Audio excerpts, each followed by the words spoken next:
जयपुर से बड़ी खबर। गौशाला के नाम ली गई जमीन और हाउसिंग बोर्ड की भूमि को लेकर गंभीर सवाल खड़े हुए हैं। मामला जयपुर के टोंक रोड स्थित पिंजरापोल गौशाला परिसर का है, जहां सरकारी जमीन पर कब्जे और व्यावसायिक इस्तेमाल का आरोप सामने आया है। शिकायत के मुताबिक सुरभि सदन के मुख्य प्रवेश द्वार और करीब 40 फीट चौड़े मार्ग के लिए सरकारी भूमि के इस्तेमाल पर सवाल उठाए गए हैं। शिकायत में आरोप है कि संबंधित जगह के पास न तो जेडीए की डेवलपमेंट परमिशन है और न ही फायर एनओसी, फिर भी कमर्शियल गतिविधियां चल रही हैं। सबसे बड़ा सवाल ये है कि बिना पर्याप्त पार्किंग और बिना सीएलयू के इतने बड़े स्तर पर कमर्शियल गतिविधियां कैसे संचालित हो रही हैं? अब जांच के केंद्र में कई बड़े सवाल हैं। क्या सरकारी जमीन पर कब्जा हुआ? क्या सीएलयू और मानचित्र की मंजूरी ली गई? क्या एनओसी मौजूद है? शिकायत में गौशाला को मिले अनुदान और वित्तीय अभिलेखों की फॉरेंसिक जांच की मांग भी उठाई गई है। यह जांच का विषय है।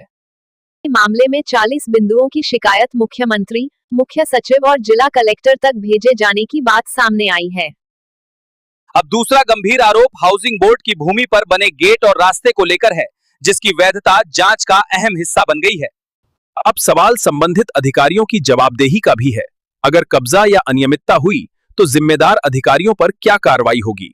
शिकायत में यह भी कहा गया है कि हाउसिंग बोर्ड से लिखित परमिशन नहीं मिली, लेकिन जमीन की अदला बदली को लेकर करीब 1 साल से पत्र व्यवहार चल रहा है। मामला अब सिर्फ जमीन का नहीं, बल्कि सरकारी संपत्ति, नियमों और जवाबदेही का है। अब देखना होगा जांच कब होती है और कार्रवाई किस पर। जयपुर की ऐसी ही सबसे तेज और सटीक अपडेट्स के लिए हमारे पेज को like, comment, share and follow करें।